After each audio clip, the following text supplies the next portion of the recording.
What's up, guys? It's Parallax Abstraction, and welcome to PXA Peeks at Clustertruck. That's truck, I said. Truck. Please don't demonetize me, YouTube heroes. Oh, man. So this is yet another title from tinyBuild Games. These guys have been on fire the last few months. They have just been publishing stuff left and friggin' right.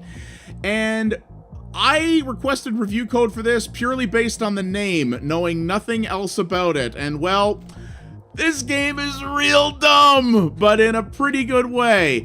So they call this a chaotic physics-based truck former. That was a hard sentence to read for some reason. But, well, let's just look at this here. So it is a platformer, and your goal is basically to parkour over a massive army of trucks driven by drunk people. I don't know what that achievement is I just unlocked. It's called Master. And your goal is to get to the end of the level and, well, survive. As you deal with a increasingly difficult level environment and, well, physics RNG. So that's the thing with this game. This is a title that I could actually see really appealing to speedrunners and the like, which a lot of tinyBuild stuff does, actually.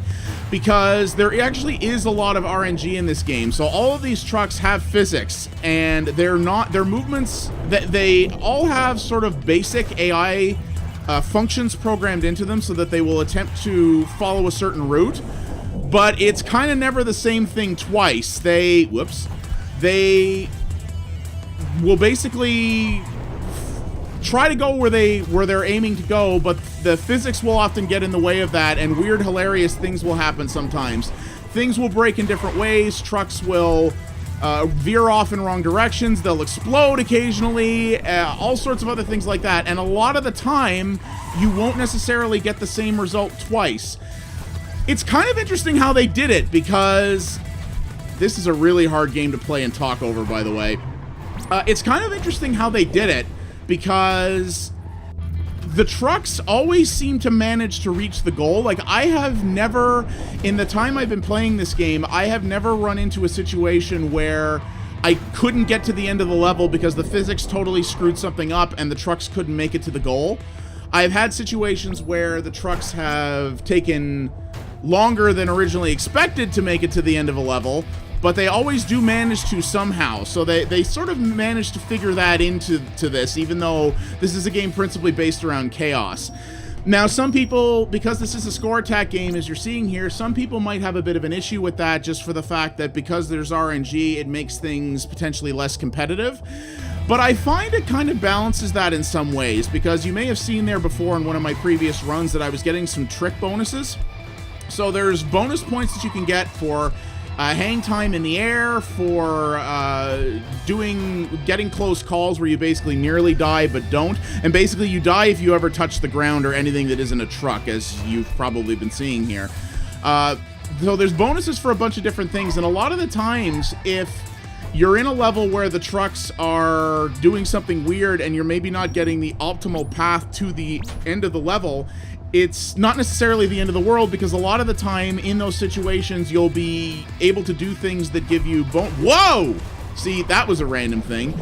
You'll be able to do things that give you bonus points for stunts and the like, and by doing that, you can sometimes make up the deficit. And as you're seeing here, every level for the most part is really short. There are some levels later on. Now, I've unlocked a few worlds here, but there are some levels later on that I'll show you where things definitely are longer and hairier, but in general, a successful run of a level will probably never take you more than maybe a minute, you know, something like that. So this is, oh jeez, oh god, oh boy. So yeah, you see what's going on here. Clustertruck is a very appropriate name. Oh man, like, I don't know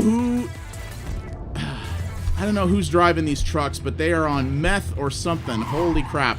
So, yeah, so the game is better balanced than you might think, given the weird situations that it puts you in and the fact that there is a lot of RNG. At least that's been my experience.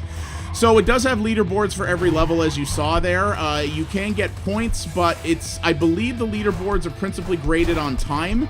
because I've seen people who have literally 0 points but manage to beat a level in like a second. So you're gonna see here. So you see you get bonuses for completing a level on your first run, for other things like that. Let's see, so the top guy there beat it in only 9 seconds, but look at number 4 there. He beat it in 10 seconds and has 0 points. So I believe time, and you can see there, by the way, it's starting. So yeah, time is how the leaderboards are principally ranked. So it shows you the, just the top end there. You can sort it by just friends if you want. I'm the only guy playing this right now in my friends. So that's just the post-level leaderboards. You can here pick different levels and sort of see your own position if you like. Speed weed. See, and you can sort of so you can sort of see position like that. But the thing I don't like is you don't seem to be able to scroll through it. I don't know why they make leaderboards like this in a lot of games where, okay, well, if you pick the top, I see, even if you pick the top, you can only see the first 20 entries. I don't know why they do that. I really wish they would make leaderboards where you could just scroll through the whole thing and it would just pull additional entries as you go. I'm really not sure why developers do that. There's probably a reason, but I'm not sure what it is. And you can also pick somebody's ghost if you want. So this guy here did in 10 seconds. Let's just pick this. So it drops you into the level he was playing, and you can see his ghost there is that little ethereal thing. And your goal is to try to beat them to the end. And what the? How did he do that? Oh my God. All right. So he managed to friggin' parkour in some crazy way there. So... but, you know, I love games that let you do that let you, I kind of like games that just allow you to view replays rather than, you know, have to actually race against it. I mean, but I like that it does this, and I like, again, it's another incentive to replay, because that's the thing, this game is a little bit one note. The levels do get more complicated, and there are more mechanics involved later on, but did all right there. The levels do get you know, more complicated than that later on, but there's no real there is no multiplayer in this game. So it is very much a score attack thing that really wants you to replay it a lot, right? So let's move on to another world here, and I'm going to show you guys things as they get a little bit more complicated. So here's World 2, which is Forest. So you're going to see here. There's different music in each level or in each world. They're all right. They're all pretty generic, but they're, you know, they're good in their own way. And so the idea of this is that you're basically just running and jumping, right? So you can jump with I'm playing with an Xbox One controller. You can play this with a keyboard too if you want. Though I find having analog control on your movement can be a little bit helpful sometimes. Oh God. So you jump with the A button, and you can sprint by holding down the right trigger. If you do that, that gives you a lot more momentum, and you can make much, much bigger jumps if you want by doing that. In addition, there's a thing here called abilities if you want. So you can basically buy abilities with style points, and style points are the scoring mechanic essentially, and you can earn score from redoing old levels. So you can redo old levels multiple times to build up your score if you like, and this just allows you to buy different power-ups that you can use. So I have the jetpack, which you can activate by holding the left bumper, an old jetpack that really shouldn't work. Very, very handy for that. Levitation, an air dash that's good for closing short gaps. I'm actually going to try this levitation thing. So you can buy that. So these are movement-based ones here, and then there's utility-based ones here. So time slow, not being a perfect invention, it slightly destabilizes the universe when used, which basically means, hey, this could break the physics engine, which I think is pretty hilarious. You can spawn a truck, which is really good if you've got a big gap to close and there's no truck in front of you. Freezes all trucks. Back trucks to the last truck you truck. I don't know. This game likes the word truck. What can I say? Makes the game super epic. All points earned are doubled while in epic mode. And you can see that these are very expensive upgrades in many cases. But it's not that bad. Like, you can earn these points up pretty quick, right? So it's not so bad. So here's World 3. Now, there was some interesting mechanics in this one. Watch this. Well, here's one here where the goal is simple. Hey, the trucks are going the other way. Now, I don't know what that levitate key is, though, that I was talking about. I don't know if that's a passive power-up or if there's a key. It didn't actually tell me.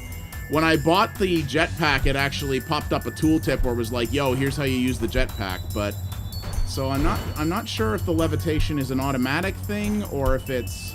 So you see, this is trickier than it looks because you basically have to build up running speed on the back of these trucks to leap forward and get ahead of the momentum. But you see there, we actually pulled it off. So, but that's not the level I wanted to show you guys. There's one here. Is it this one? No, it's not. There's a level in here where you basically have to go through. Oh, well, you do have to deal with this here. So, you know. Oh, yeah, and there's spinning. Oh, God!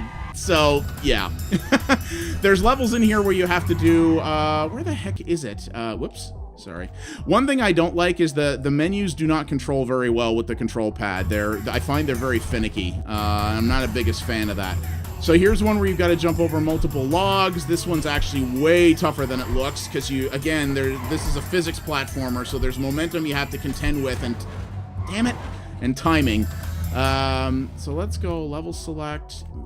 Maybe it's level 10. Okay, this isn't it either, but this one's really devilish. So you know, look at this. You've got these sort of rotating wooden things, and again, you can't touch anything that isn't a truck. So timing is pretty rough. I actually beat this level in like 2 tries, I think, when I played it last night when I was researching, but there's one that I really liked in here that was where you kind of like had to deal with multiple levels, but I don't remember which one it was. Oh, it was this one. Here we go. Watch this. So you got this here, and then it's like, yo, you want to go down there? Oh, what? No, hang on. And then you're like, why would I want to go down there? What could possibly be down here? Oh, jeez. Yeah. So this thing mixes stuff up in a pretty kooky way that I really appreciate. Like I said, this game is real dumb. It's an arcade game that's basically somebody probably put together a prototype where they were playing around with the Unity physics engine and was like, hey, I got an idea here, and that's what it is. And this is generally the kind of stuff tinyBuild puts out. They put out games that are reasonably light on mechanics, but have a very straight up concept that they utilize very well. So you see I got some good airtime there on that one.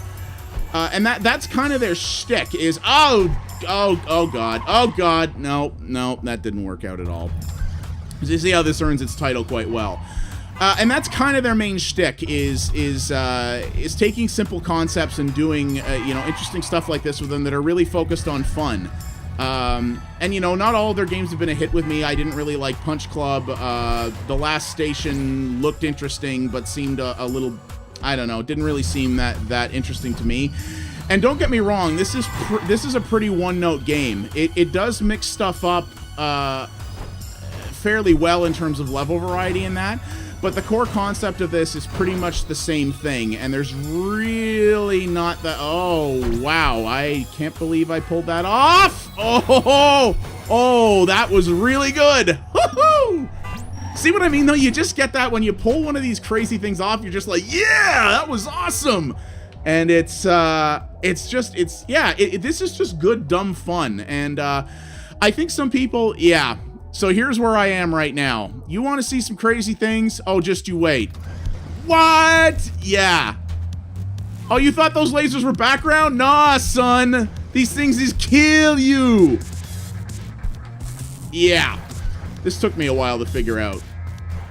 So this game obviously doesn't take itself seriously at all. It's not about it's all about the gameplay. It's not about story. It's not about anything but just giving you good, dumb challenges. Much like the another tinyBuild game I recently covered, which was Road to Valhalla, was something very similar to that as well. It was a game.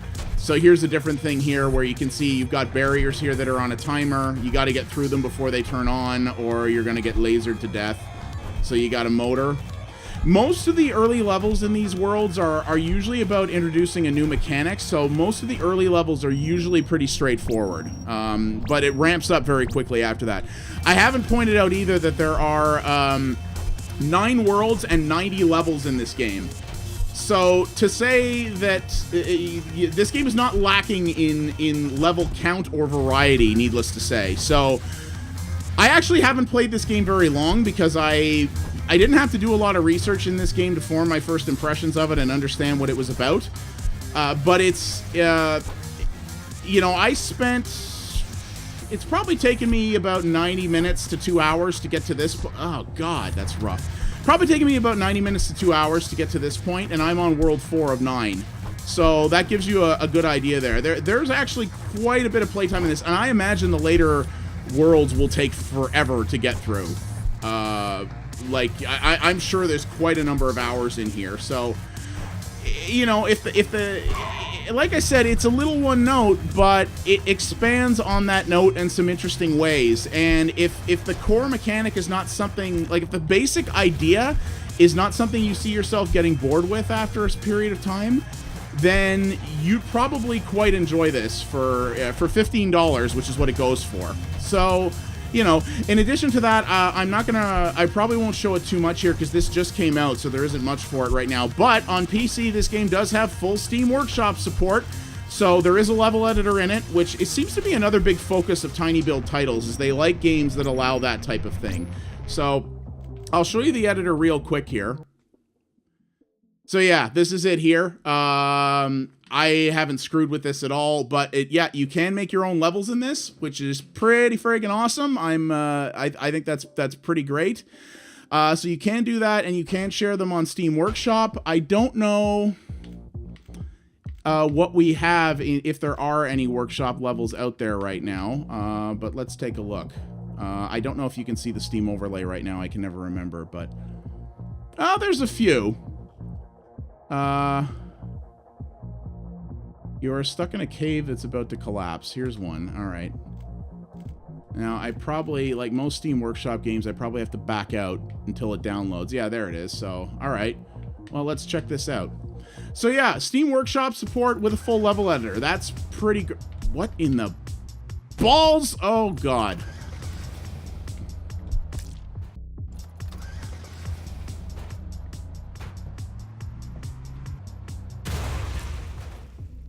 Well, okay.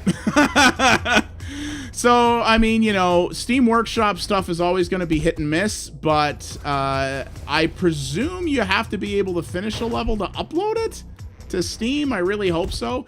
It does kind of seem like this level may require some of the power-ups that I don't have unlocked yet. I don't think you can... I don't know if there's any restrictions on that. I have a feeling that as long as you can finish a level, you can...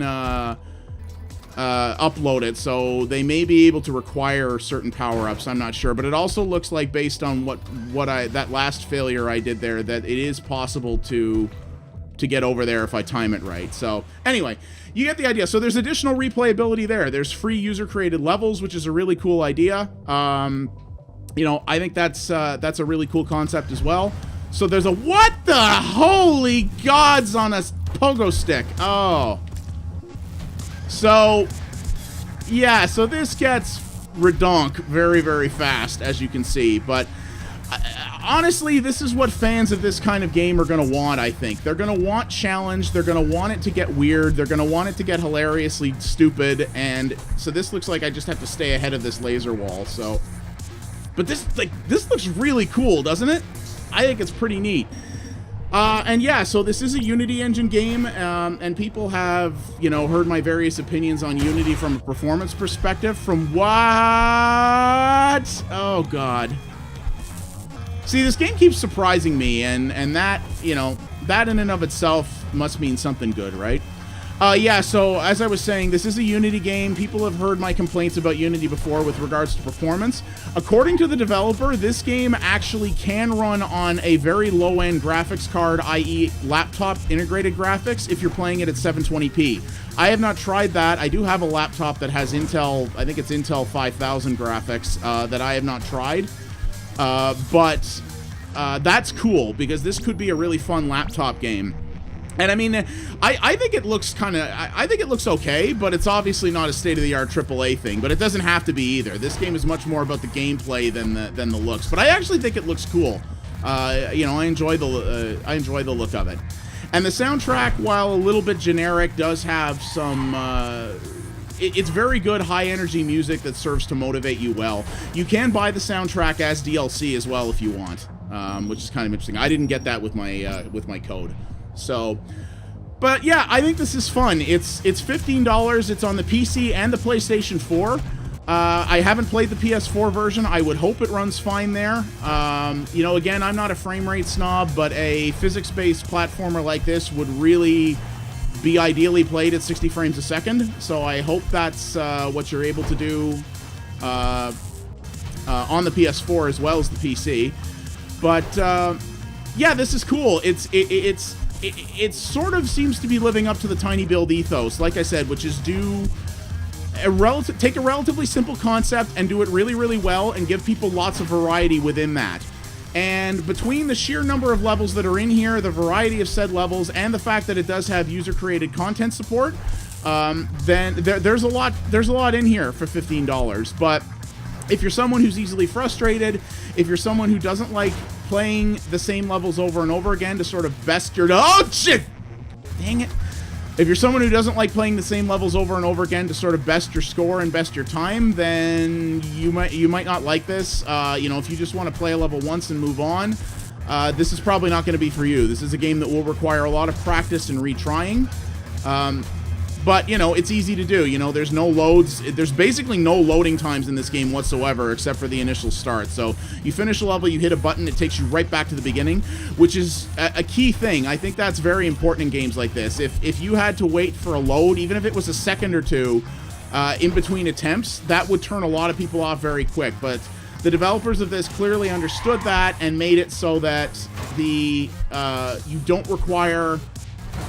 All right, yes!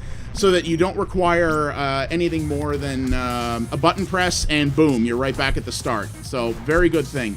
So, they clearly knew what they were going for here, and they made a tight, focused experience that does what it does well, I think. I'm having fun with this. I'll probably play it a little bit here and there until I finish it, and probably look at some user-created levels later. This game does have Twitch integration as well if you are a streamer. I don't actually know what it does when it's integrated with Twitch. I haven't tried it. I may maybe I'll play a little bit of this on stream at some point and see what happens with it. I don't know if it allows you to muck up the levels or do other things like that. But yeah, I enjoy this. This is a great little game, and that's just focused on being pure fun with a dumb theme. And you know what? I can always get behind that. So yeah. That is Clustertruck, developed by Landfall and published by tinyBuild Games in 2016. It's $15 US on the PC and the PlayStation 4. You can get it from Steam, or if you want a DRM-free version, you can buy this from GOG.com as well. If you do choose to get it from there, there's a link in the description below this video. If you buy it through that link, a tiny piece of your purchase goes to help support my channel, which I would appreciate very much.